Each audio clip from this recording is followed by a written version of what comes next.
Shalom, salam sejahtera dalam kasih Tuhan kita Yesus Kristus.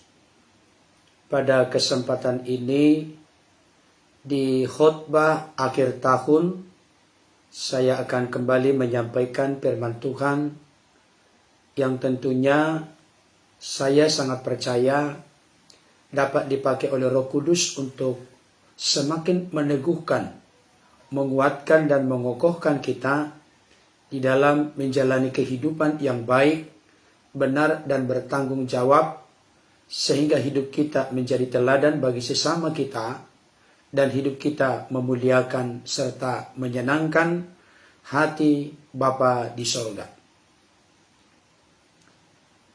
Saudara-saudaraku yang dikasihi oleh Tuhan, sebelum kita lebih jauh untuk bersama-sama menikmati firman Tuhan, ada baiknya kita berdoa terlebih dahulu, mohon tuntunan dan pimpinan Tuhan.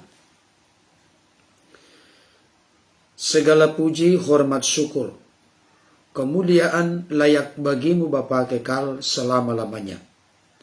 Terima kasih untuk anugerah keselamatan, pengampunan yang Bapa berikan kepada kami melalui dan di dalam Kristus Yesus. Terima kasih untuk segala tuntunan, pimpinan, rahmat dan kebaikan Tuhan yang boleh kami rasakan dan nikmati sepanjang tahun 2022 ini. Hari ini hari terakhir kami ada di tahun ini, dan besok kami akan masuk ke tahun yang baru 1 Januari 2023 oleh karena anugerah dan perkenanan Tuhan. Bapa, kami bersyukur dan berterima kasih atas segala kebaikan-Mu yang berlimpah ruah dalam hidup kami, sehingga kami boleh ada sebagaimana ada saat ini. Ya Bapa, ya Tuhan kami yang baik, sebentar kami akan sama-sama belajar firman-Mu. Bukalah hati dan pikiran kami, beri hikmat dan pengertian, roh dan jiwa kami lapar dan haus akan kebenaran-Mu. Urapi hamba-Mu yang menyampaikan firman-Mu, urapi kami semua yang menyaksikan dan mendengarkan. Segala kuasa-kuasa dalam bentuk cara apapun yang ingin mengganggu jalannya pemberitaan firman Tuhan, kami tolak, patahkan dalam nama Tuhan Yesus. Bersabdalah Bapa, berfirmanlah, berkaryalah Roh Kudus dengan luar biasa di tengah-tengah pemberitaan firman-Mu. Di dalam nama Tuhan Yesus kami berdoa. Amin. Baik, puji Tuhan, Bapak Ibu Saudara. Mari saya ajak kita kembali membuka Alkitab. Topik bahasan kita bagaimana keluarga Elimelek menghadapi masalah dalam hidup. Saya ulangi kembali, bagaimana keluarga Elimelek menghadapi masalah dalam hidup. Sebelum kita membaca Rut 1 ayat 1 dan 2, saya ingin tegaskan kembali kepada Bapak Ibu Saudara. Adapun Alkitab ditulis, hal itu bisa menjadi pelajaran, contoh, teladan bagi kita. Tetapi di sisi lain, hal itu juga bisa menjadi peringatan supaya kita jangan mencontoh atau meniru hal-hal yang tidak baik dari sifat watak karakter seseorang atau tokoh yang diceritakan dalam Alkitab.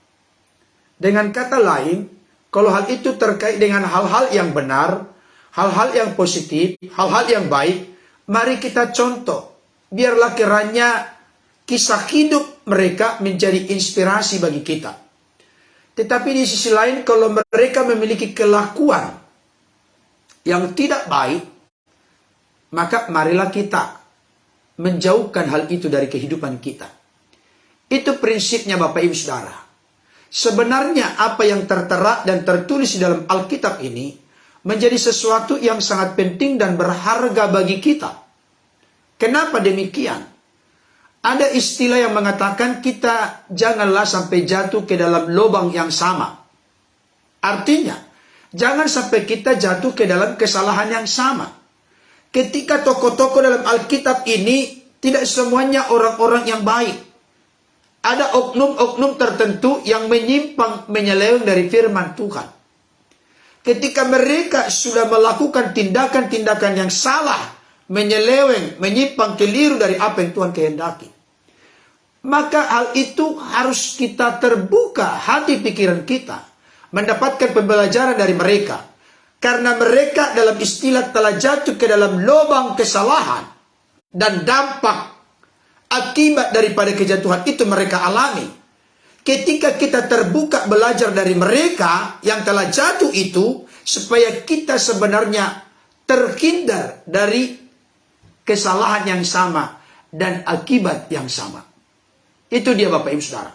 Nah, sekarang mari kita baca Rut 1 ayat 1 sampai 2. Mari buka bersama saya Rut 1 ayat 1 sampai 2. Dikatakan demikian.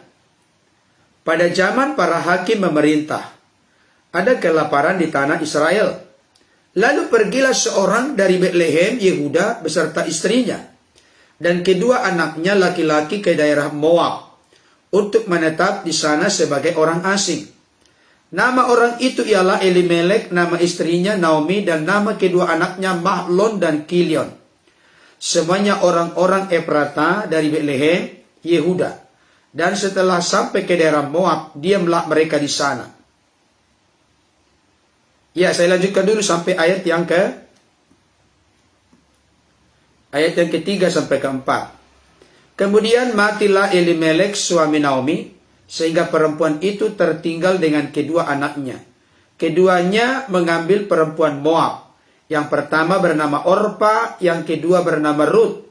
Dan mereka diam di situ kira-kira 10 tahun lamanya. Sejauh itu pembacaan firman Tuhan. Tentu berulang-ulang saya sampaikan kepada kita, bahwa yang berbahagia adalah setiap kita yang setiap mendengar firman Tuhan, belajar firman Tuhan, dan yang setia memelihara atau melakukan dalam hidup kita hari lepas hari. Kemarin saya sudah sampaikan kepada kita, poin yang pertama, bagaimana keluarga Elimelek menghadapi masalah dalam hidup mereka. Kita tahu bersama dari informasi firman Tuhan ini, dikatakan bagaimana di zaman para hakim memerintah, ada kelaparan di tanah Israel. Termasuk Betlehem adalah wilayah dari Israel. Betlehem juga mengalami hal yang sama. Terjadi kelaparan. Kemarin saya sudah sampaikan dan akan ulang sedikit untuk mengingatkan kita, merefresh pikiran kita. Sesuatu yang sebenarnya aneh, asing dan tidak masuk akal secara manusia. Ketika tanah Israel, tanah Kanaan, tanah yang berlimpah-limpah susu dan madunya, kok terjadi kelaparan? Tanah yang subur, tanah yang baik dan luas, tanah yang dijanjikan oleh Tuhan, tanah yang diberkati oleh Tuhan, kok terjadi kelaparan? Kelihatannya tidak masuk akal Bapak Ibu Saudara. Di sisi lain ada yang disebut dengan Bethlehem, dengan arti rumah, lumbung, gudang roti. Kok terjadi kelaparan? Bukankah yang namanya rumah roti, lumbung roti, gudang roti, di sana melimpah roti? Tapi realita kenyataannya ada terjadi kelaparan. Kemarin saya sudah menjawab ada apa dengan Israel, ada apa dengan Bethlehem, sehingga terjadi kelaparan. Maka jawabannya adalah tertera di dalam bagian awal dari Rut pasal 1 pada zaman para hakim memerintah. Kemarin saya sudah jelaskan bagaimana pada zaman para hakim memerintah, bangsa Israel melakukan apa yang jahat di mata Tuhan. Artinya mereka berdosa. Setelah mereka berdosa, Tuhan menghajar, menegur, mendidik, menyesat mereka dengan menyerahkannya kepada bangsa-bangsa lain yang ada di sekitar mereka, sehingga bangsa lain berkuasa atas mereka. Hal itu menimbulkan penderitaan kepada mereka. Nah, ketika mereka menderita, mereka sadar bahwa mereka menderita akibat dosanya. Maka mereka pun datang merendahkan hati di hadapan Tuhan, berseru-seru kepada Tuhan, memohon belas kasihan Tuhan. Setelah itu Tuhan pun mengirimkan seorang hakim yang dipakai oleh Tuhan membebaskan bangsa ini yang dikuasai oleh bangsa-bangsa lain di sekitarnya, sehingga mereka merdeka, lepas dari kuasa bangsa lain di sekitarnya. Ketika mereka lepas dari bangsa lain di sekitarnya, mereka pun pada akhirnya mengalami ketenteraman dan mereka taat selama hakim itu hidup. Tapi setelah hakim itu meninggal atau wafat, mereka kembali melakukan yang berdosa, hal yang jahat di mata Tuhan. Salah satu di antaranya dosa yang mereka lakukan adalah mereka menyembah ilah-ilah lain, berhala-berhala lain, dan beralih dari menyembah kepada Allah Yahweh Elohim. Akibat dari dosa, mereka mengalami didikan hajaran dari Tuhan. Tuhan izinkan kelaparan terjadi di tanah Israel. Tuhan izinkan kelaparan terjadi di Betlehem. Saya kasih tahu Bapak Ibu Saudara, sebenarnya apa maksud dan tujuan Tuhan mengizinkan kelaparan itu terjadi? Untuk membuat bangsa Israel ini sadar mereka sebagai umat pilihan Tuhan, umat kesayangan Tuhan, yang mana secara khusus mereka dipilih dari sekian bangsa ada di dunia ini zaman itu. Tapi Tuhan menjatuhkan pilihannya oleh karena kasih karunia-Nya, oleh karena anugerah dan rahmat-Nya, memilih bangsa itu. Maka bangsa ini pun harus memiliki pola, cara hidup, gaya hidup yang harus berbeda dari bangsa-bangsa lain di sekitarnya. Karena mereka adalah umat pilihan Tuhan. Tapi realita kenyataannya, mereka melakukan hal yang bertentangan dengan Tuhan. Mereka melakukan dosa. Mereka memberontak kepada Tuhan. Mereka tidak taat kepada Tuhan. Terjadilah kelaparan. Nah, ketika kelaparan itu terjadi, ternyata ada satu keluarga yang disoroti oleh kebenaran firman Tuhan, itu keluarga Elimelek. Mereka adalah orang-orang Betlehem, Efrata, Yehuda. Ketika kelaparan itu terjadi, mereka membuat sebuah keputusan. Dikatakan di sini, Bapak Ibu Saudara, mereka pergi ke daerah Moab untuk menetap di sana. Saya ingin menuntun dan memimpin, mengarahkan hati pikiran kita untuk mengerti konteks Alkitab ini sebagaimana yang seharusnya. Saya ingatkan kepada kita, jangan pernah mengartikan konteks Alkitab dengan konteks Indonesia misalnya. Itu sangat berbeda Bapak Ibu Saudara. Kita tidak akan menemukan kerukma, substansi, intisari dari Alkitab kalau kita mengartikan Alkitab dari sudut pandang sejarah, budaya, adat istiadat, konteks Indonesia. Gak bakalan ketemu. Alkitab ini muncul, ada konteks, ada kesejarahan, ada historisitas, ada budaya, ada adat istiadat yang berlaku di zaman itu. Itu yang membuat kita ini perlu serius belajar firman Tuhan. Dan tidak akan pernah tuntas selama kita hidup di dunia ini. Itu yang perlu kita pahami dulu pertama. Nah, kemarin saya mengatakan kepada kita, ketika kelaparan itu terjadi, maka keluarga Elimelek ini mengambil keputusan. Dan keputusan yang diambil ini merupakan sebuah sikap. Ketika menghadapi masalah, penderitaan, kesulitan hidup, mereka mengambil sikap. Dan sikap ini sangat menentukan akan jadi apa kita ke depan.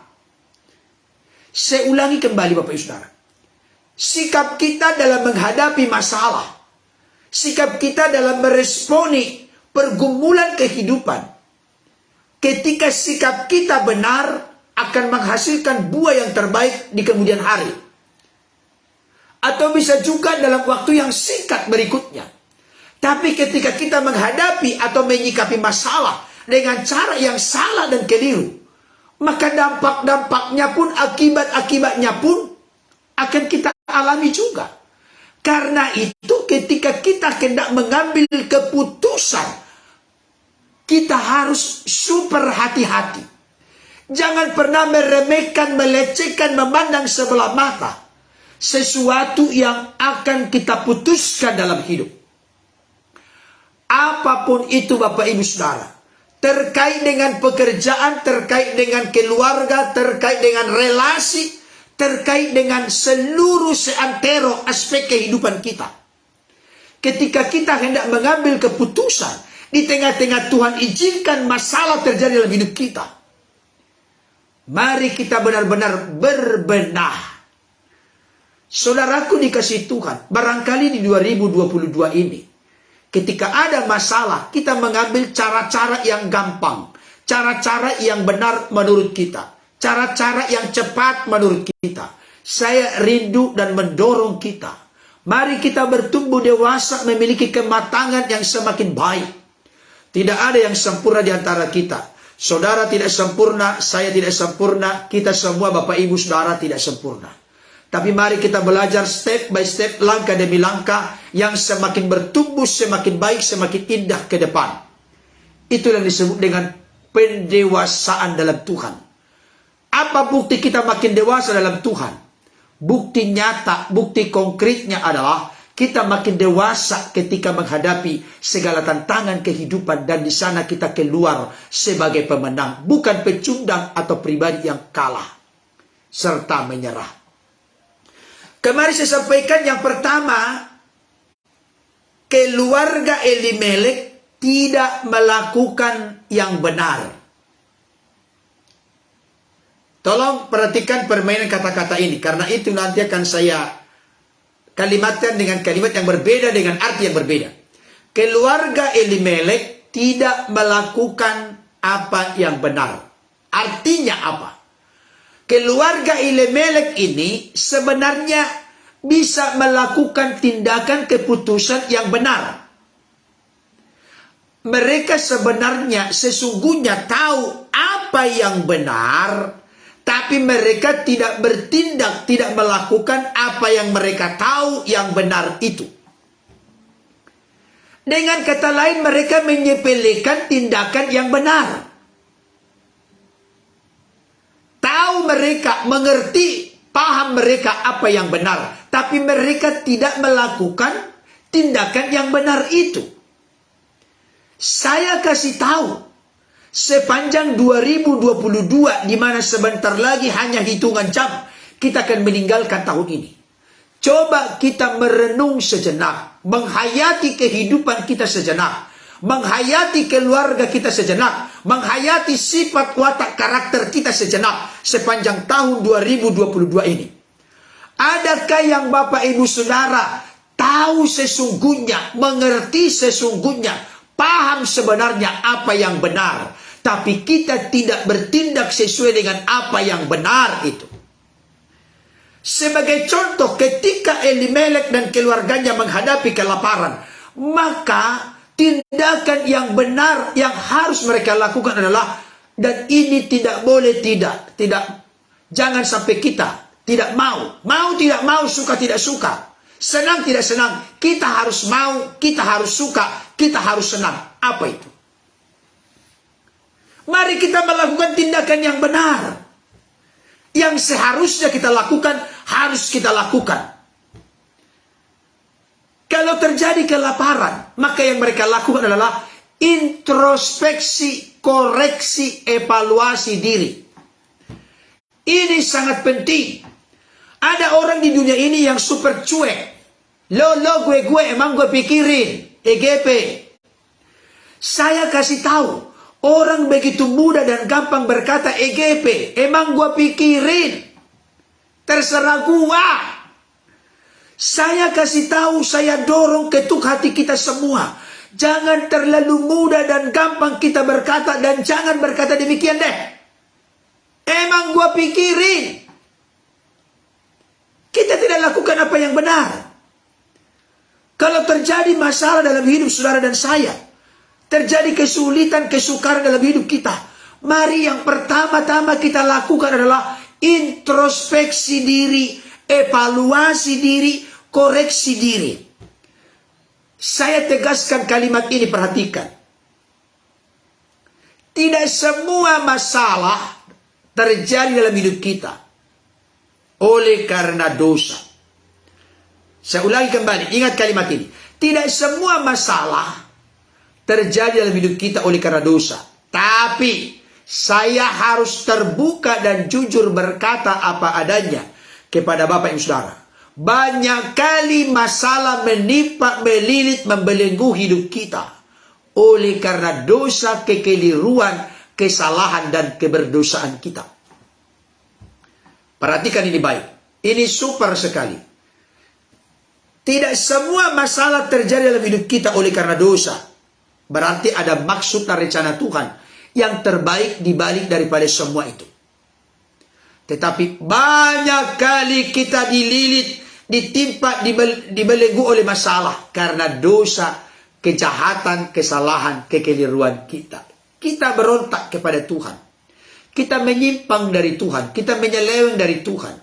Kalau saudara dan saya, kita semua adalah anak-anak Bapa di sorga, maka firman Tuhan berkata, anakku yang kukasihi, kutegur dan kuhajar, kusesah dan kudidik, supaya mereka berbalik ke jalan yang benar, mengambil bagian dalam kekudusan Tuhan. Saudara dikasih Tuhan. Saya kasih satu contoh sebelum kita masuk ke bagian yang kedua. Keluarga Elimelek tidak melakukan yang benar. Ada yang seharusnya harus mereka lakukan, tapi mereka tidak melakukan apa yang seharusnya mereka lakukan, yaitu apa yang benar. Apa itu? Satu, mereka tidak introspeksi diri. Perhatikan baik Bapak Ibu Saudara. Ada di dalam kitab Yosua satu peristiwa yang menarik, di mana bangsa Israel ketika berhadapan dengan kota Yeriko yang memiliki tembok yang tinggi dan tebal. Salah satu kota yang paling sulit dan sukar secara pikiran manusia, pengertian pemahaman manusia, yang sulit untuk ditaklukkan dan dikalahkan oleh bangsa Israel sebagai bagian dari perebutan tanah Kanaan. Karena Yosua lah yang dipakai Tuhan, pengganti Musa, untuk memimpin bangsa Israel menempati dan berebut tanah Kanaan. Mereka mengalami kesulitan menghadapi kota Yeriko yang memiliki tembok yang tinggi dan besar tebal itu. Tapi coba perhatikan, mereka mengelilinginya hari pertama sepanjang 1 kali dengan tidak mengeluarkan sepatah kata pun. Demikian hari kedua, hari ketiga, hari keempat, hari kelima, hari keenam, satu kali setiap hari. Mereka mengelilingi tembok Yeriko yang tinggi dan tebal tersebut. Hari ke-7 mereka mengelilingi sepanjang 7 kali. Jadi kalau ada pertanyaan berapa kali tembok Yeriko dikelilingi, 6 tambah 7, 13. 13 kali mereka mengelilingi, tapi dalam 7 hari, Bapak Ibu Saudara. Ketika hari ke-7, maka ada perintah yang menegaskan supaya mereka bersorak. Ketika mereka bersorak, maka tembok Yeriko yang tinggi, tebal, dan besar itu roboh, sehingga mereka merebut tanah Yeriko, kota Yeriko. Tapi setelah itu, perhatikan baik contoh ini. Setelah itu mereka berhadapan dengan kota Ai. Ada yang sudah pernah baca peristiwanya? Ketika mereka mau merebut kota Ai, maka Yosua dan rakyat Israel berkata, tidak usah repot-repot mengutus pasukan ke sana. Udahlah, tinggal sedikit saja. Kita sudah bisa mengalahkan mereka. Perhatikan baik. Ada masalah yang besar bisa dikalahkan, yaitu tembok Yeriko, merebut kota Yeriko. Tapi ada masalah yang kecil, yaitu kota yang kecil, kota yang bisa dikalahkan dengan mudah oleh bangsa Israel. Sampai prajurit dari Yosua berkata, tidak usah suruh repot-repot banyak orang ke sana, karena disuruh mengintai, ternyata kecil, gampang dan mudah dikuasai Bapak Ibu Saudara. Akhirnya disuruhlah untuk mengintai, dan ada laporan tidak usah repot-repot banyak-banyak ke sana. Kita dengan mudah mengalahkan negeri itu. Penduduknya sedikit, kotanya kecil. Gampang. Tapi tahukah Bapak Ibu Saudara? Kalau tidak salah kurang lebih 36 orang terbunuh mati ketika mereka menyerang kota Ai. Nah, pertanyaannya, kenapa kota yang besar, yaitu kota yang memiliki tembok Yeriko yang terkenal, mereka bisa kalahkan? Tapi kota yang kecil, yang penduduknya sedikit, kotanya kecil, kenapa mereka dipecundangi, dipermalukan, dikalahkan? Bahkan hal itu menimbulkan tawar hati kepada Yosua dan seluruh bangsa Israel. Itu baru permulaan langkah mereka. Bukankah besok kita akan masuk ke permulaan tahun 2023? Ini identik, relevan, dan kontekstual Bapak Ibu Saudara. Permulaan mereka masuk ke tanah Kanaan. Puji Tuhan, Yeriko dikalahkan. Bisa direbut. Tapi kota Ai tidak bisa, Bapak Ibu Saudara. Ada apa dengan kota Ai? Kok kota yang besar bisa ditaklukkan, tapi kota yang kecil tidak? Padahal Tuhan berjanji memberikan tanah Kanaan kepada mereka. Ada apa? Kenapa terjadi demikian? Jawabannya sederhana. Perhatikan baik Bapak Ibu Saudara. Kota yang besar dikalahkan, kota yang kecil mengalahkan bangsa Israel. Letak persoalannya apa? Dengarkan baik, bangsa Israel adalah umat pilihan Tuhan, umat kesayangan Tuhan. Pertanyaan saya, apakah Bapak Ibu Saudara yang bergabung saat ini yakin dan percaya bahwa Tuhan telah memanggil dan memilihmu menjadi anak-anaknya, ahli waris yang kekal dalam kerajaannya? Apakah sudah yakin? Kalau sudah yakin, Tuhan memperlakukan engkau sebagai anak, bukan anak-anak gampangan. Kenapa kota Ai tidak bisa dikalahkan? Karena ternyata Tuhan berkata, jangan ada yang mengambil barang-barang yang dikhususkan untuk Tuhan. Tapi ternyata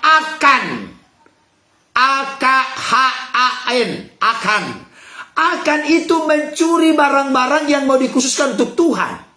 Dia sembunyikan di bawah kemahnya Bapak Ibu Saudara. Ternyata hal ini adalah pelanggaran. Perhatikan baik kalimat ini. Setitik nila merusak susu sebelanga. Naga maksudnya? Setitik nila merusak susu sebelanga. Artinya nila itu di situ adalah akan yang melakukan pencurian demi keegoan, keakuannya, karena dia mau memiliki sesuatu yang sepantasnya, seharusnya. Tuhan telah berfirman dikhususkan untuk Tuhan, bukan untuk pribadi, dicuri dan dinikmati sendiri. Gara-gara akan melakukan kekeliruan, keberdosaan, kesalahan, maka bangsa Israel dipermalukan menghadapi bangsa Ai yang kecil dan penduduknya sedikit. Apa pelajaran berharga bagi kita saat ini? Saya kasih tahu, dosa itu selalu membuat kita terhambat, terhalang, terintangi untuk menikmati segala kebaikan, berkat-berkat Tuhan. Tapi apa yang terjadi dengan bangsa Israel? Ketika ketahuan, terbongkarlah akar persoalannya. Karena akan telah berdosa, bangsa Israel kalah. Ketika hal itu diakui kepada Tuhan dan dijatuhkan hukuman kepada Akan dan keluarganya, maka mereka menghadapi Ai. Gampang Bapak Ibu Saudara. Mereka menang menghadapinya. Karena apa? Karena akar persoalan itu telah diintrospeksi, dikoreksi, dievaluasi. Mengerti nggak ini Bapak Ibu Saudara? Saya kasih tahu. Bayangkan kita ini semacam menginjakkan kaki ke 2023. Dan kita akan tinggalkan 2022 ini. Saya berharap mendorong dan berdoa kepada Tuhan, tentang kita semua. Langkahkanlah kakimu masuk jam 001, nanti jam 12 malam. Nanti Ibu Jekil sama Pak Sinolopati duluan 4 jam. Menikmati tahun baru. Langkahkanlah kakimu, langkahkanlah imanmu ke tahun yang baru. Dengan komitmen kalau ada sesuatu yang tidak beres di 2022, tinggalkan dan tanggalkanlah itu. Masuklah dengan hati yang baru. Masuklah dengan harapan yang baru. Masuklah dengan komitmen yang baru. dengan hati yang taat dan tunduk berserah kepada Tuhan. Ngerti nggak ini? Yang mengerti katakan amin.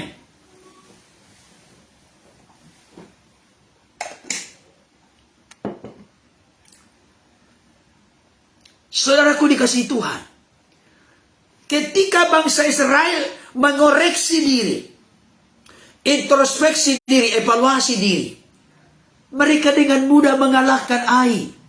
Apa pelajaran rohani? Konteks perjanjian baru, perjuangan kita bukan lagi melawan darah dan daging. Sekalipun sekarang ini masih ada perang antara Ukraina dengan Rusia.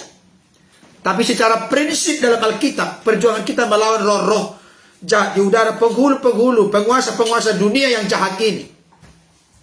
Tapi bagaimana kita berkemenangan, Bapak Ibu Saudara? Salah satu senjata iblis yang paling ampuh adalah membuat saudara dan saya betah hidup dan tinggal menikmati dosa. Tulis, salah satu senjata iblis terbesar untuk menghancurkan kita adalah sehingga berbelok dari kehendak Tuhan, dari kemauan Tuhan, sehingga akhirnya menjerat, membelenggu, mengikat, memperbudak kita, adalah dosa. Itu senjatanya. Jadi kita betah tinggal dalam dosa, betah menikmati dosa. Saya kasih tahu, kalau Bapak Ibu Saudara jujur bersama dengan saya, Roh Kudus menuntun memimpin kita kok apa yang menjadi kekurangan dan kelemahan kita. Ngerti nggak? Tahu nggak Ibu Christina Naman apa kekurangan kelemahan Ibu? Tahu nggak Pasinjo Lopati, Ibu Jacqueline, yang lain-lain? Tahu nggak? Tahu kita ini Bapak Ibu Saudara. Tapi seringkali kita merasa begitu sayang dengan kekurangan kelemahan kita. Dan kita tidak berani mengambil sebuah langkah konkret, tindakan nyata, menanggalkan hal itu. Padahal kita tahu hal itu merusak kehidupan kita, menghancurkan kita. Barangkali ada kebiasaan, sifat, watak, karakter yang salah dalam diri kita, Bapak Ibu Saudara. Hal itu bisa membawa sakit penyakit kepada tubuh kita. Contoh, kalau Bapak Ibu Saudara orang yang terganggu kesehatannya, jangan suka lah untuk orang Batak bilang markombur setiap borngit. Iya, terus ngomong sampai kalau ada momen tertentu, no problem. Kemarin pun saya melakukannya. Sampai jam 12 kurang nyampe ke rumah. Makanya terlambat mulai live. Karena itu momen-momen tertentu bercengkerama, waktu itu memang agak sulit Bapak Ibu Saudara. Ketemu dengan keluarga, bercanda, sudah cair hal sekat-sekat yang ada. Kadang-kala kita memang karena saking sukacitanya. Kemarin itu ada karaoke bersama, nyanyi bersama. Waduh, akrab, enak, indah sekali. Tapi jangan jadi sebuah kebiasaan. Suka begadang, akan mengganggu kesehatan. Bertobatlah dari situ.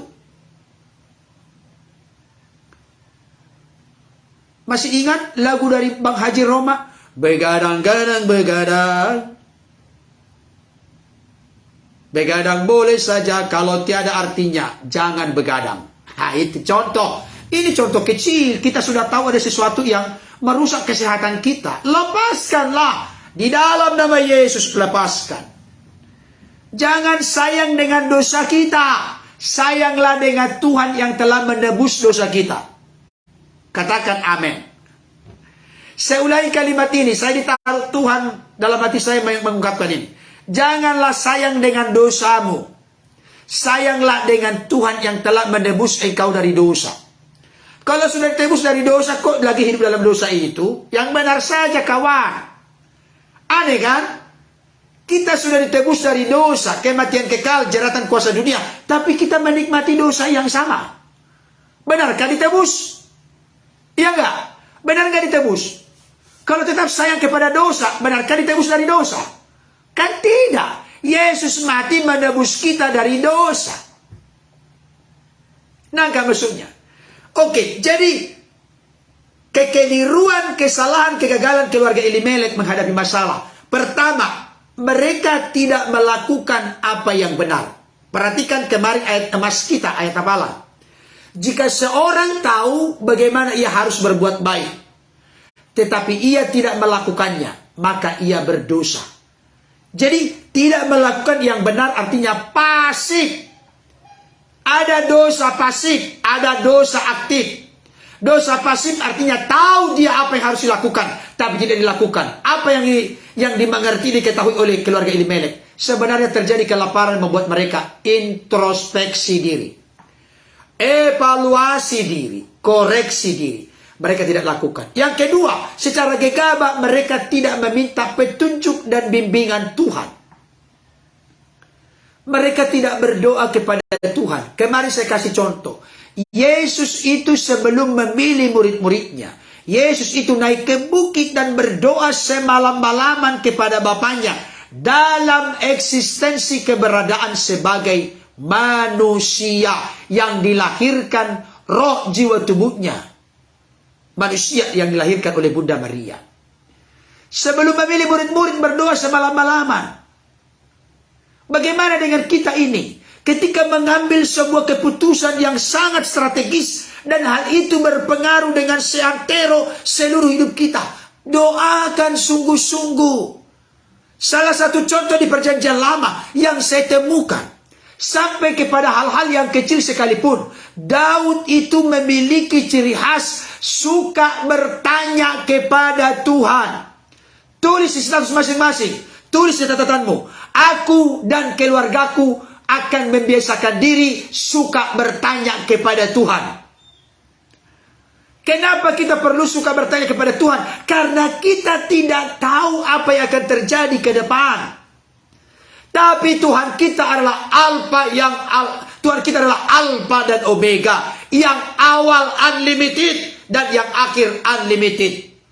Dari kekekalan sampai kekekalan dengan sempurna ada dalam kontrol kendali Tuhan.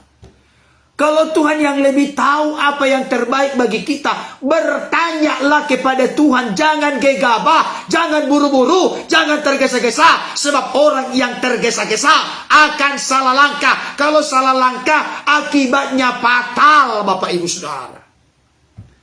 Nangka maksudnya ini? Karena itu jangan remehkan relasi kita dengan Tuhan. Tuhan kita bukan Tuhan yang mati, Tuhan kita Tuhan yang hidup. Tuhan yang mendengar teriakanmu, doamu, keluh kesahmu, permohonanmu bersama dengan saya, permohonan kita Tuhan dengar. Tapi keluarga Elimelek, kelaparan terjadi, langsung buru-buru pindah ke Moab. Nah, sekarang begini, saya akan buat yang kedua. Pertama tadi, tidak melakukan apa yang benar. Itu pertama, pasif.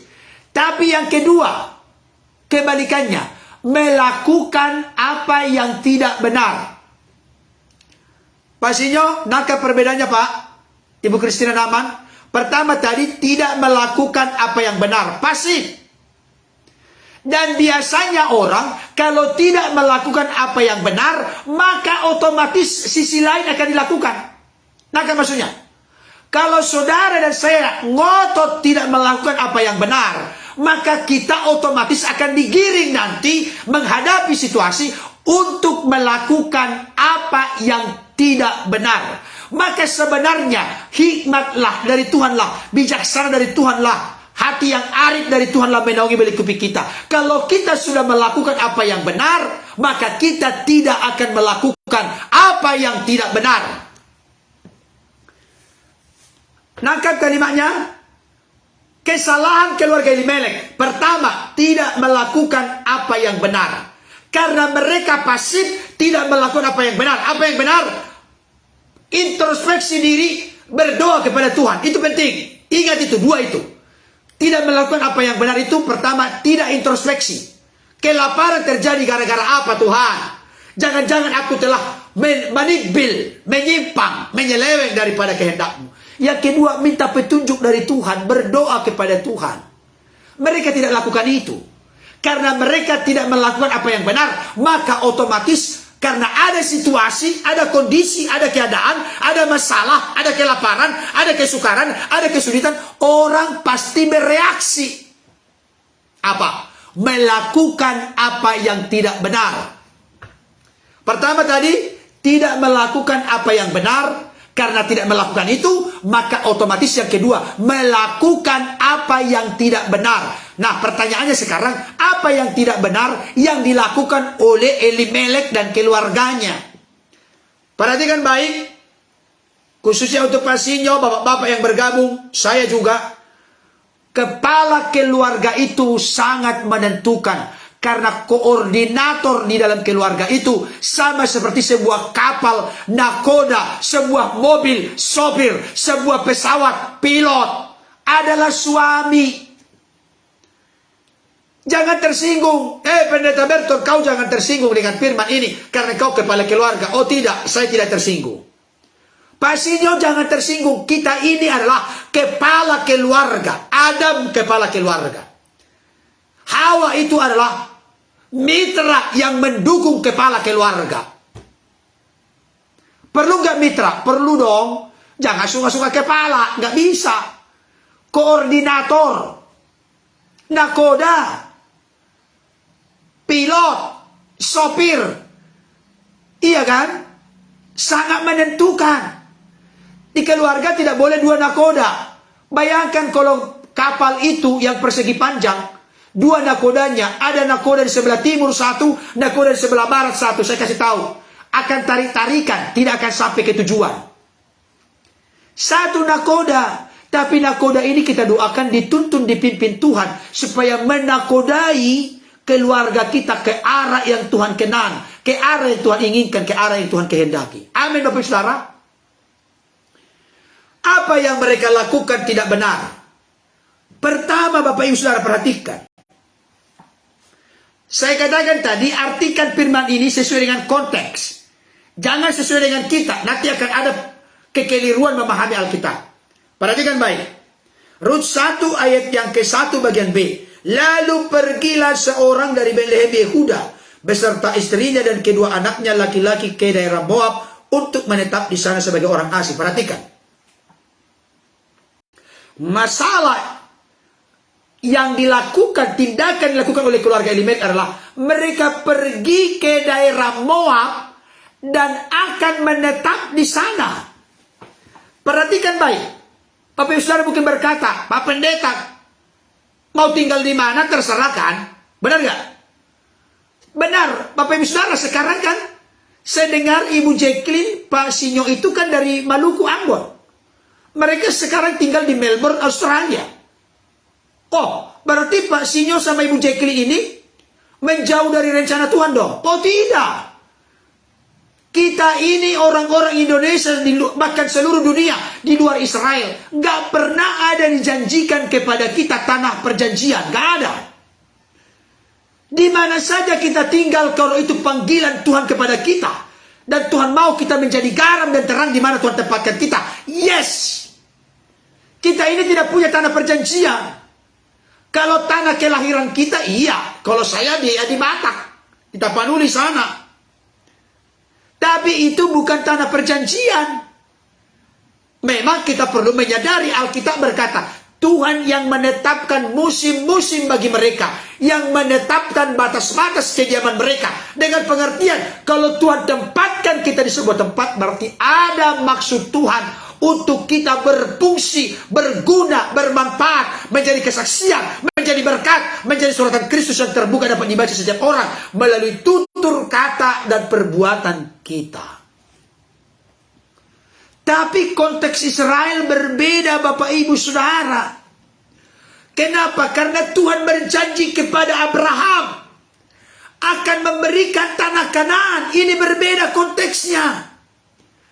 Kenapa saya katakan jelaskan ini? Termasuk juga ketika Tuhan melihat bangsa Israel ditindas, dibuat pahit hidupnya, menderita, diperbudak secara kejam oleh Fir'aun dan koroni-koroninya.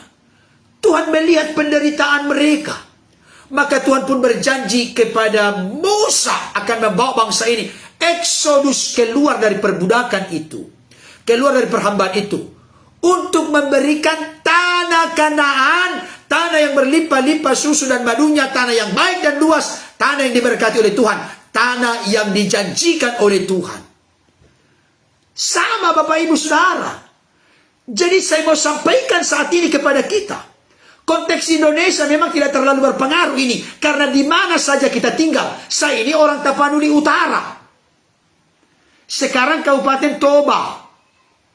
Bukan lagi Kabupaten Tapanuli Utara. Karena sudah ada, apa namanya ini, pembagian wilayah. Saudara dikasih Tuhan. Tapi saya sekarang kan tinggal di Jabodetabek, Jakarta. Nggak masalah.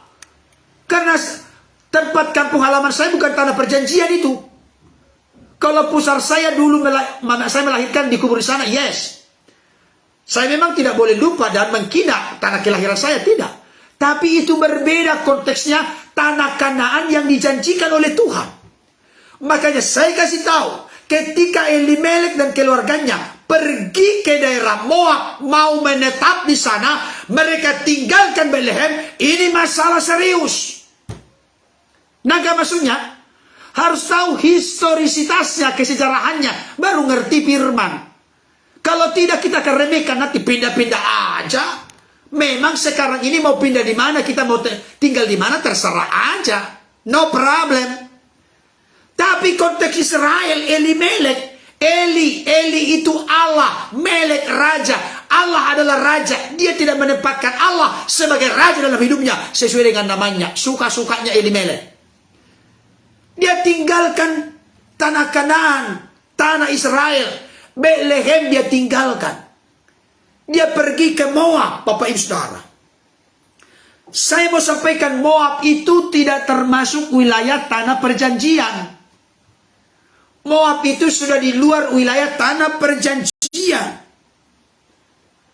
Dan tanah perjanjian ini saya kasih tahu saudaraku, itu adalah milik yang sangat istimewa. Milik yang sangat berharga, yang tidak boleh dipandang sebelah mata, tidak boleh dilecehkan, diremehkan, direndahkan oleh siapapun orang Israel. Nanti akan saya tunjukkan bukti-buktinya. Ini enaknya kita belajar firman Bapak Ibu Saudara. Saudaraku dikasih Tuhan, saya kasih contoh. Mari buka bersama saya. Tolong catatan tulisannya ya. Bagi yang serius belajar, ayat-ayatnya saya tunjukkan. Jadi bukan bullshit omong kosong, ini kita bicara firman, tapi ada bukti-bukti dalam Alkitab.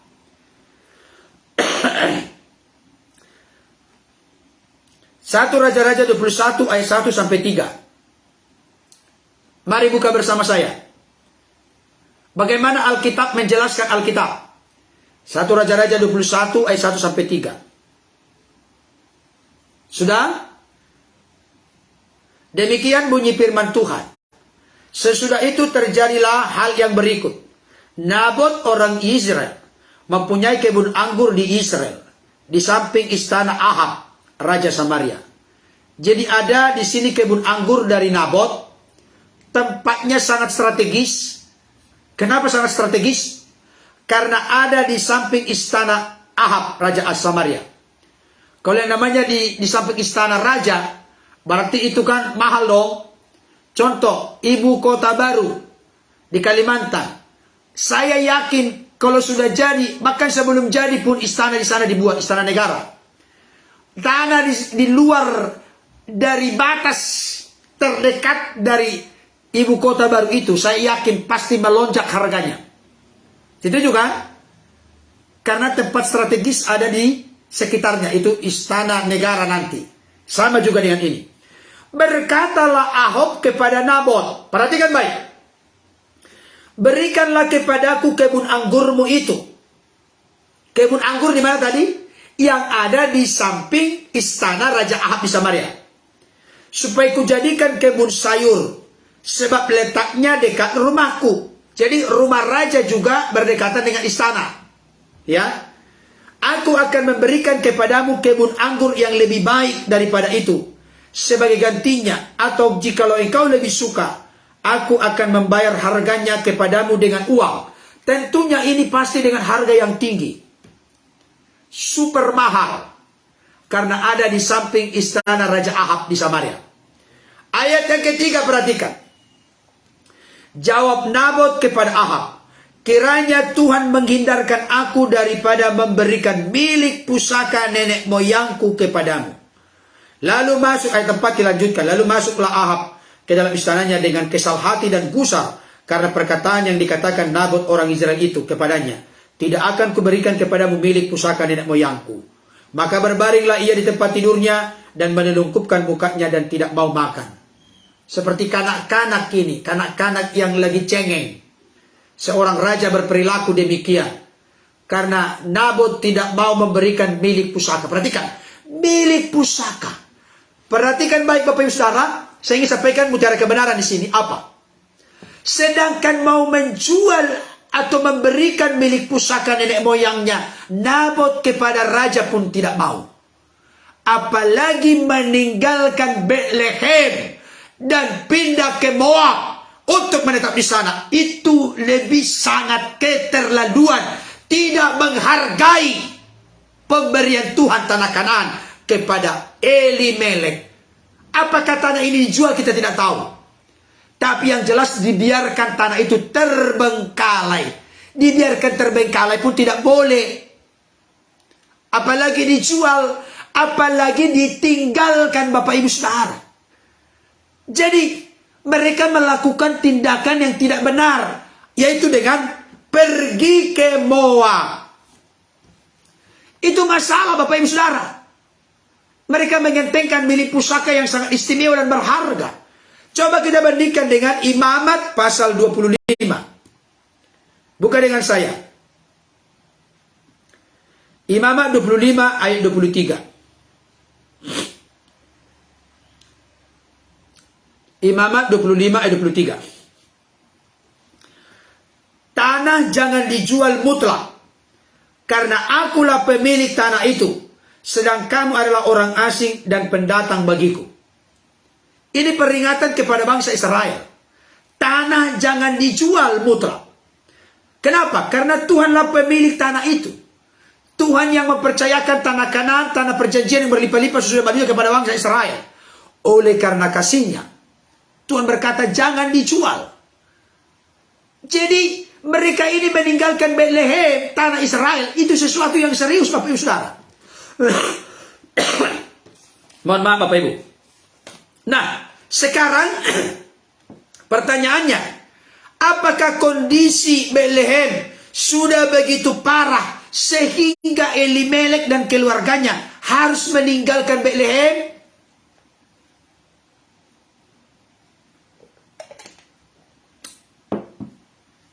Saya ulangi, apakah kondisi keadaan Betlehem sudah begitu parah, begitu sulit dan sukar akibat kelaparan, sehingga keluarga Elimelek dengan segera meninggalkan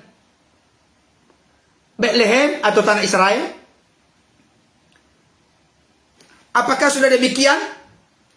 Apakah kelaparan itu sudah sangat parah, mengerikan dan mengenaskan di Betlehem? Apakah demikian?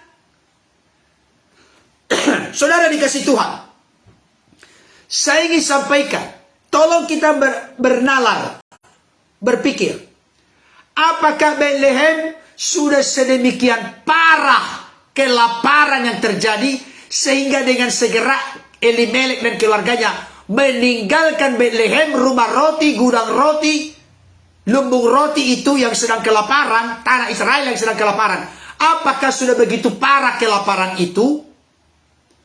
Begitu sulit dan sukar kelaparan itu, sehingga mereka dengan segera meninggalkan Betlehem dan pergi ke daerah Moab untuk menetap di sana. Apakah demikian? Mari kita pakai nalar kita. Pertanyaan saya, mari kita masukkan, dan ini masuk akal. Apakah orang yang tinggal di Betlehem hanya keluarga Elimelek, Naomi, Mahlon, dan Kilion? Apakah tidak ada orang-orang lain, keluarga-keluarga lain? Ada nggak? Tolong dijawab dulu. Apakah di Betlehem itu, sekalipun tidak ditunjukkan di Alkitab, pertanyaan saya, apakah di Betlehem hanya Elimelek, Naomi, Mahlon, dan Kilion? Tidak ada manusia-manusia lain di sana, ada nggak? Pasti ada jawabannya. Kok keluarga-keluarga lain tidak melarikan diri? Tidak pergi ke daerah Moab? Apakah mereka membiarkan dirinya mati di sana karena kelaparan sangat mengenaskan, sangat parah? Masuk akal nggak? Jadi ini adalah tindakan yang super buru-buru, tergesa-gesa, akhirnya salah langkah Bapak Ibu Saudara. Contoh, ada saya buktikan di sini. Pertanyaan yang kedua, apakah keluarga Elimelek pergi meninggalkan Betlehem, pergi ke Moab menetap di sana karena mereka dalam kemiskinan? Mereka miskin, orang Batak bilang pogos, melarat, serba kekurangan. Apakah demikian? Sehingga mereka langsung segera lari meninggalkan Betlehem. Apakah demikian Bapak Ibu Saudara? Mari kita baca Alkitab menjawab Alkitab. Rut 1 ayat 21. Buka bersama saya. Rut 1 ayat 21.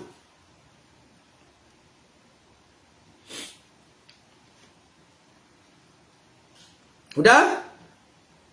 Asik belajar firman Bapak Ibu Saudara. Alkitab menjawab Alkitab. Rut 1 ayat 21. Kita baca bersama. 2 ya. Dengan tangan yang penuh aku pergi, tetapi dengan tangan yang kosong Tuhan memulangkan aku. Mengapakah kamu menyebutkan aku Naomi? Kemarin Naomi artinya apa? Naomi itu artinya menyenangkan, menyukakan. Mengapa kamu menyebutkan aku Naomi? Karena Tuhan telah naik saksi menentang aku, dan yang Maha Kuasa telah mendatangkan malapetaka kepadaku. Perhatikan kalimat awal. Dengan tangan yang penuh aku pergi. Tahu nggak pergi maksudnya? Maksud konteks kalimat ini kan dia sudah pulang kembali ke Betlehem ini. Setelah mereka menetap, setelah mereka ada di daerah Moab selama 10 tahun. Naomi mendengar bahwa Betlehem telah menuai anggur. Menuai apa ini? Bukan anggur. Gandum. Menuai gandum. Menyabit gandum.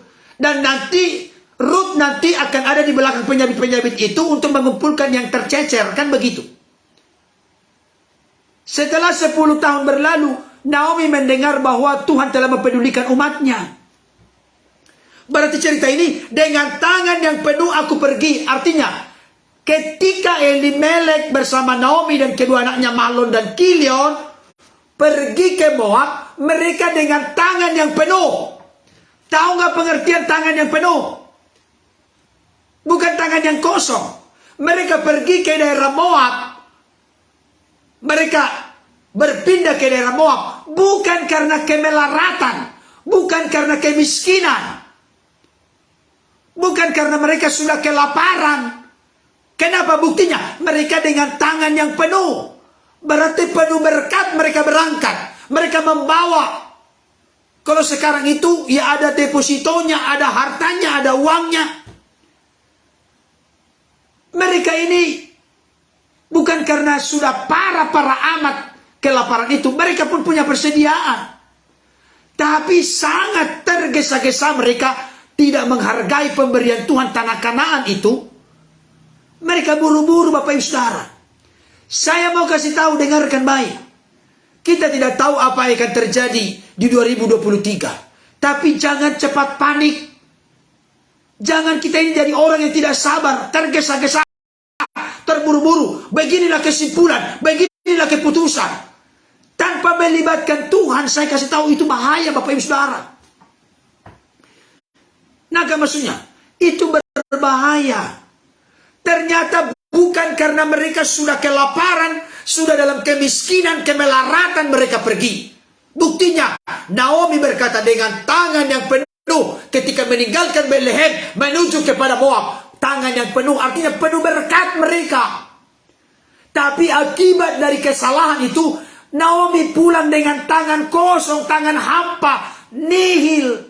Kenapa nihil? Suaminya meninggal di Moab. Besok akan saya bahas ini, kesempatan berikutnya. Gak bisa selesai Bapak Saudara. Memang luar biasa firman ini. Luar biasa.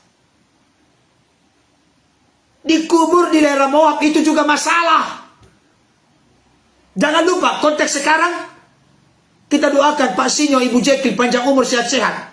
Kalau nanti misalnya sudah dipanggil Tuhan dikubur di Australia, no problem. Tapi konteks Israel berbeda lagi. Naga maksudnya. Tolong jangan salah tangkap firman ini ya.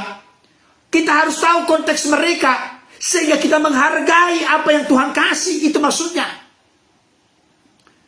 Saudara yang dikasih Tuhan, saya mau kasih tahu, kadangkala kita ini masih biasa-biasa saja pergumulan masalah yang kita hadapi, tapi kita langsung bereaksi secara takut, secara cemas berlebihan, khawatir berlebihan, tawar hati berlebihan, kecewa berlebihan, putus asa, menyerah. Padahal sebenarnya masih banyak hal yang bisa kita kelola dan kita lakukan.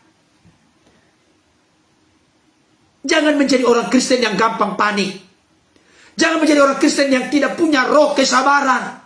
Salah satu buah roh adalah kasih sukacita, damai sejahtera, kesabaran, kemurahan, kebaikan. Kesabaran bagian dari buah roh. Kalau saudara dan saya tidak sabar, berarti kita tidak sedang dipimpin oleh roh, tapi dipimpin oleh hawa nafsu kedagingan kita.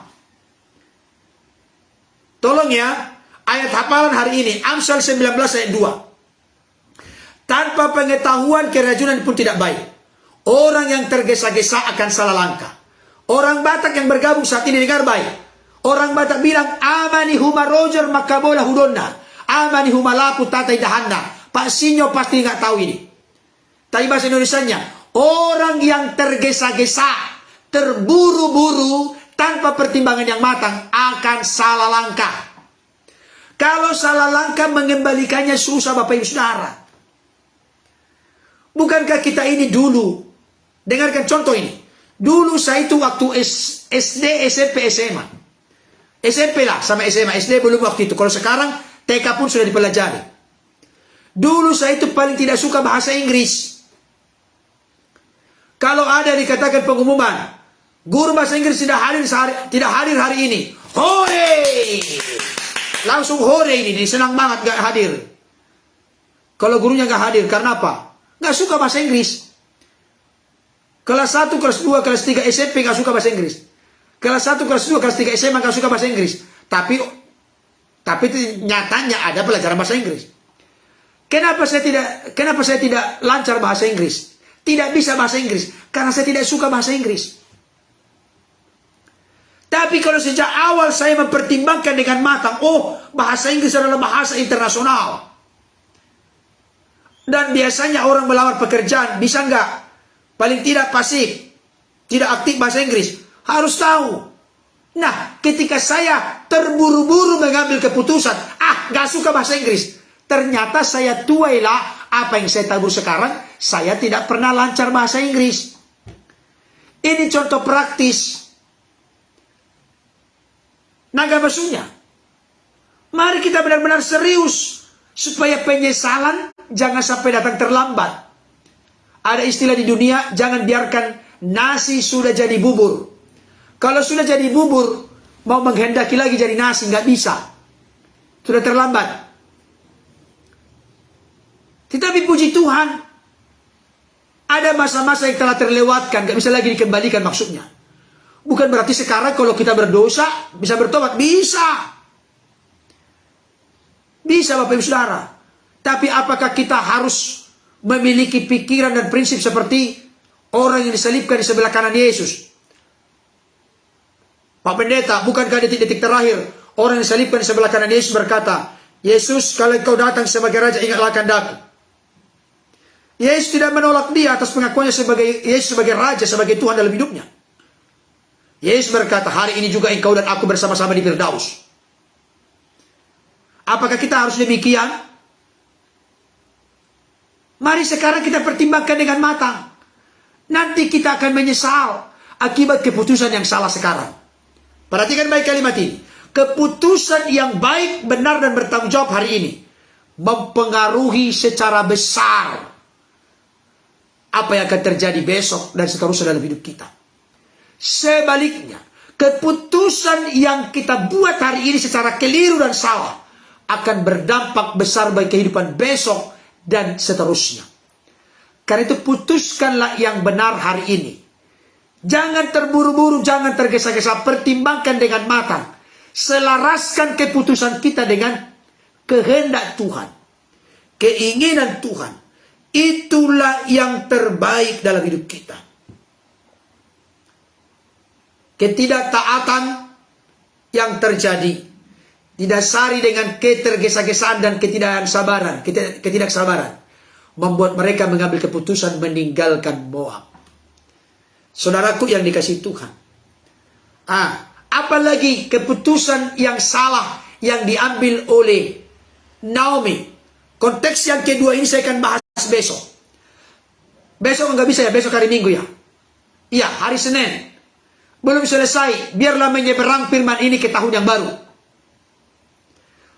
Hari Senin, tolong bapak-bapak, ibu-ibu, saya akan membahas, memang dalam konteks bagian yang kedua ini, mereka melakukan apa yang tidak benar. Yang pertama, mereka pergi ke Moab. Ternyata itu perkara serius.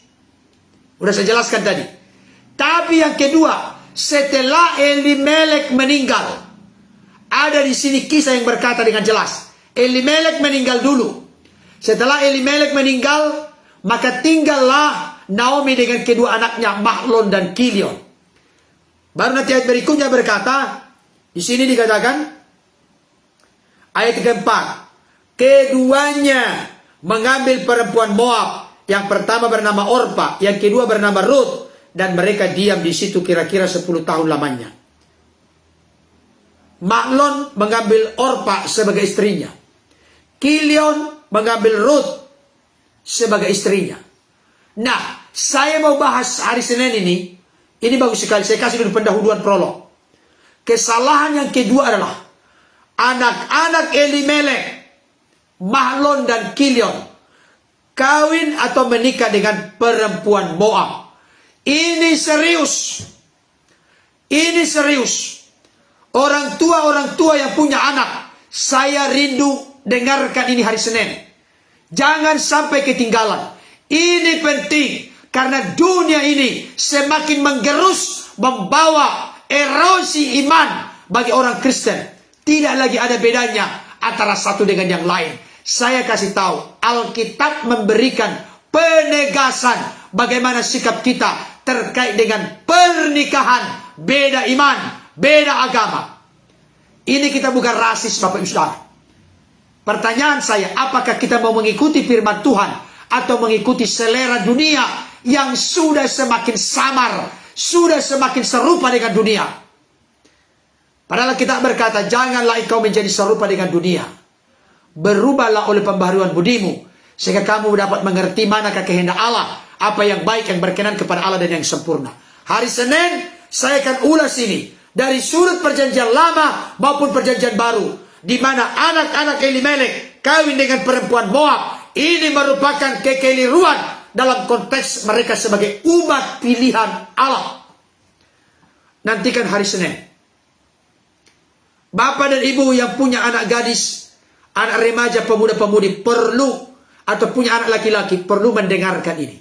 Saya akan bahas dan ulas secara praktis, dilengkapi dengan ayat-ayat firman Tuhan, baik dari perjanjian lama maupun perjanjian baru. Ini serius.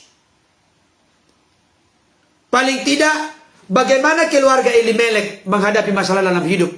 Mereka melakukan dua hal. Pertama, mereka tidak melakukan apa yang benar. Apa itu? Introspeksi diri, berdoa mohon petunjuk Tuhan. Yang kedua, mereka melakukan apa yang tidak benar. Pertama, mereka pergi ke Moab. Mereka meninggalkan tanah Kanaan, tanah perjanjian, tanah yang berharga, tanah yang istimewa. Yang kedua, itulah yang akan kita pelajari hari Senin. Anak-anak Elimelek kawin atau menikah dengan perempuan Moab. Nanti akan ada pertanyaan. Kan Pak Pendeta, kalau Elimelek dan keluarganya tidak pergi ke Moab, mungkinkah Ruth percaya? Kita akan bahas hari Senin. Bahkan menjadi nenek moyang Yesus. Ya, kita bahas hari Senin ya. Sebelum selesai, bagi Bapak Ibu Saudara yang punya waktu, kesempatan, mengundang dengan penuh kasih, jam 16 sore, jam 4 sore nanti, kita ada ibadah tutup tahun. Saya akan membahas satu tema yang sangat menarik. Menghitung hari. Bukan lagu dari Krisdayanti. Menghitung hari. Tapi karena kebetulan adalah firman Tuhan. Lebih duluan firman Tuhan daripada lagu dari Krisdayanti. Menghitung hari. Saya akan bahas itu dengan tema menghitung hari nanti jam 16 sore. Bagi Pak Sinyo dan Ibu Jacqueline, kalau ada waktu, saya mengundang untuk bisa bergabung. Ya, kita akan belajar menghitung hari, maksudnya apa ini? Apakah menghitung hari? Oh, 1 menit 60 detik, 1 jam 60 menit, 1 hari 24 jam. Apakah itu? Bulan Januari, Februari, Maret, April, Mei, apakah itu? Senin, Selasa, Rabu, Kamis, apakah itu yang perlu kita hitung? Apa maksudnya? Nanti saya jelaskan kepada kita. Saya sangat diberkati dengan persiapan ini. Dan saya rindu membagikan berkat itu kepada Bapak Ibu Saudara. Oke, saya pikir itu dulu pertemuan kita. Ya, Ibu LP dan Nida Suha kita undang ya. Ibu Nina Sisi, Ibu Neng Sineng, Kristina Naaman. Semuanya yang bergabung saat ini. Kalau ada waktu, saya sengaja buat jam 16. Karena saya tahu di gereja masing-masing biasanya jam 7. Supaya bisa bergabung. Nanti double berkatnya. Berkat ganda. Dapat dari live ini, dapat juga nanti dari gereja lokal masing-masing. Oke ya, mari kita berdoa. Bapa di sorga, terima kasih untuk kebenaran firman-Mu yang boleh hamba sampaikan. Biarlah Roh Kudus yang menancapkan, menanamkan di hati kami. Dan bukan hanya mengerti, memahami, tapi kami boleh melakukannya dalam hidup kami hari lepas hari. Terima kasih Bapak. Berkati Bapak Ibu Saudara, teman, sahabat hamba-Mu di Facebook. Berkati mereka dalam rumah tangga, usaha pekerjaan mereka. Suami, istri, anak-anak mereka, keluarga kecil mereka dalam genggaman tangan Tuhan. Kami bersyukur, bersyukur, dan bersyukur. Kami berterima kasih, dan berterima kasih kepada Bapa atas segala anugerah, cinta kasih, rahmat, kebaikan, berkat, perlindungan, penggembalaan, pemeliharaan Tuhan yang boleh kami nikmati sepanjang tahun ini. Di mana beberapa jam lagi kami akan meninggalkan tahun ini. Oleh anugerah dan perkenanan Tuhan kami akan memasuki tahun yang baru 1 Januari 2023. Banyak hal suka dan duka kami alami. Kami jalani sepanjang 2022. Tapi kami melihat kalau kami boleh ada sebagaimana ada saat ini. Bukan karena kuat gagah kehebatan kami. Semata-mata karena kasih karunia, anugerah, limpah rahmat-Mu yang berlimpah dalam hidup kami. Segala hormat, puji, syukur, kemuliaan bagi-Mu. Ajarilah kami untuk merenungkan, menghayati segala kebaikan Tuhan dalam hidup kami. Itu menjadi modal dan aset besar bagi kami untuk melangkah di tahun yang baru ini. Sebagaimana Tuhan melindungi, menolong, memberkati, memperhatikan, menyertai hidup kami di 2022. Maka kami yakin dan percaya ketika hati kami, hati yang baru, hati yang taat, harapan yang baru, semangat yang baru, di tahun yang baru, meninggalkan pola cara hidup yang lama di tahun yang lama, kami boleh menuju kepada hal yang baru di tahun yang baru. Kami percaya oleh kemurahan kebaikan Tuhan, perlindungan, penyertaan, dan berkat Tuhan akan kami nikmati, alami secara konkret, secara indah, secara nyata. Karena Allah kami adalah Allah yang teruji dan Allah yang terbukti kasih setia, kemurahan, kebaikannya dalam hidup kami. Kalaupun prediksi dunia 2023 adalah tahun gelap, tapi kami percaya dalam perlindungan Tuhan kami akan dimampukan menghadapi berbagai situasi yang ekstrim sekalipun. Kami keluar sebagai pemenang. Terima kasih Bapak. Berkati setiap anak-anak-Mu yang telah bergabung. Berkati Pak Sinyo Lopati, Ibu Jacqueline Sapakua, Mesia Lopati Crosby, Robert. Berkati keluarga mereka Tuhan. Berkati Ibu Ita Ginting, Ibu Nina Sisi, Kristina Naaman, Ibu Neng Sineng. Bahkan berkati juga Tuhan Ibu LP.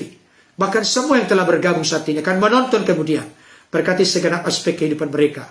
Usaha pekerjaan mereka. Kerinduan harapan mereka. Tuhan buka jalan. Engkau Allah yang baik, Allah yang hidup. Yang selalu bertindak indah pada waktunya. Untuk hormat kemuliaan nama-Mu. Kami diberkati. Kami Tuhan pakai seluruh berkat bagi sesama. Terpujilah Bapa yang sungguh baik.